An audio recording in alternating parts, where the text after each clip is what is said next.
Once upon a time, there was a little mouse who ventured far away deep into the forest to find food for his family. If I don't find any food soon, my poor family will go hungry again tonight. Oh, what am I gonna do? Little Mouse looked this way and that, here and there, and everywhere. But in his hurry, he forgot to look where he was going. He went round a corner too fast and bumped into something big and golden. The little mouse fell backwards with a bump. He rubbed his head and got back onto his feet just in time to hear a deep growl. The little mouse had woken up the mighty lion, and he didn't like being woken up, not one bit. Who dares to wake me from my slumber? The little mouse tried to run away, but the mighty lion put a big paw on his tail to stop him in his tracks. Then the little mouse tried to apologize for waking him, hoping the mighty lion might be kind enough to let him go. I'm sorry, oh mighty lion. I didn't mean to wake you from your slumber. I don't like to be woken up by anyone, especially not a little mouse like you.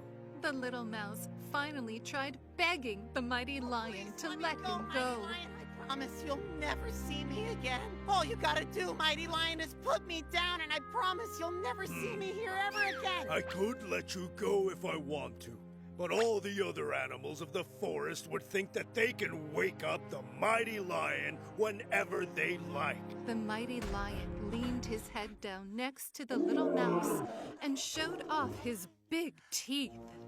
I think perhaps I should eat you instead. The very frightened, but very clever little mouse quickly thought of a very good reason the mighty lion shouldn't eat him.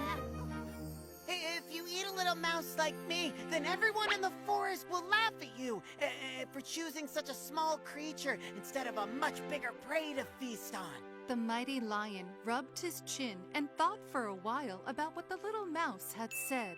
I can't have anyone laughing at the mighty lion.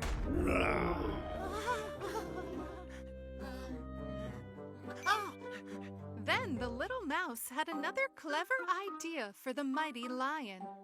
Well, if one day you might need my help, I promise I'll show you the same kindness that you just showed me. The mighty lion listened to the little mouse, then threw back his head and burst into the loudest laugh that could be heard throughout all of the forest. He thought it was the funniest thing he had ever heard. Oh, dear little mouse. What could I possibly ever need your help with? The mighty lion looked at the little mouse for a while, and then suddenly let go of his tail. All right, little mouse. You have made me laugh. You are free to go on your way now. Yeah! The little mouse took his chance to quickly run away from the frightening lion. But as he went, he shouted over his shoulder, Thank you, mighty lion! As agreed, I will keep the promise that I made! Back at home inside an old oak tree, the little mouse told his children all about his lucky escape from the mighty lion. He even made a shadow puppet show on the wall of him face to face with the scary teeth. That is why you must always look where you're going, kids. We will, Daddy, promise! Good night, little ones. The little mouse kissed his children goodnight, and then they went to sleep. Many weeks later, Little Mouse was again out looking for food. This time, he remembered to be careful not to wake any sleeping lions and watch his step. I must find food for my family, carefully. Suddenly, the little mouse heard the mighty lion's roar. He could tell he was in trouble. As promised, the little mouse raced to help the mighty lion.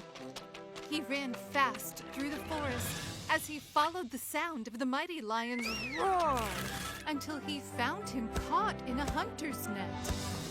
The little mouse shouted up to the mighty lion, Keep still, Mighty Lion, and I will free you. The mighty lion didn't believe the little mouse could help him. Is that you, little mouse? How can you possibly get me out of here? If a big, strong lion like me can't break the net, then there's no use in trying. Just you wait and see. The little mouse checked to make sure no one was coming, and then used his small, sharp teeth to bite through the net. His little mouth soon grew tired, but he didn't give up until the net broke and the mighty lion was free. The little mouse fell down on top of the mighty lion's nose and looked into his big, wide eyes. He was still very scared of him. Thank you so much, little mouse. You have no need to be afraid of me any longer. I'll never forget how you saved my life today. Does this mean we're friends now? Yes, if you like. But you mustn't tell anyone, or they'll think the mighty lion isn't mighty anymore. Okay, it can be our little secret then. This is goodbye, my dear little mouse. Maybe I'll see you again one day. Goodbye, Mighty Lion. The little mouse and the mighty lion waved goodbye and went their separate ways. The little mouse kept looking for food, and the mighty lion went to find somewhere to take a nap. But the little mouse and the mighty lion always remembered that if you're kind to others, they will be kind to you. And no matter how small, anyone can do great big things.